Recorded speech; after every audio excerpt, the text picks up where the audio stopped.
So this bird keeps climbing on my roof. Just gonna go and see if I can catch him in the act again. It's the middle of the night and it climbs up on the roof. Well, it doesn't climb, it bloody flies in. What's it doing? Why does it do this? You got any ideas? Let me know. So I'm climbing up the ladder now. Let's see if we can spring him in the action. Where is he? Where is he? There he is.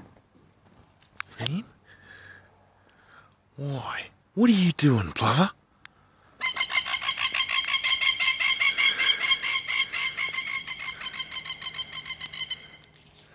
So, does this happen on your roof?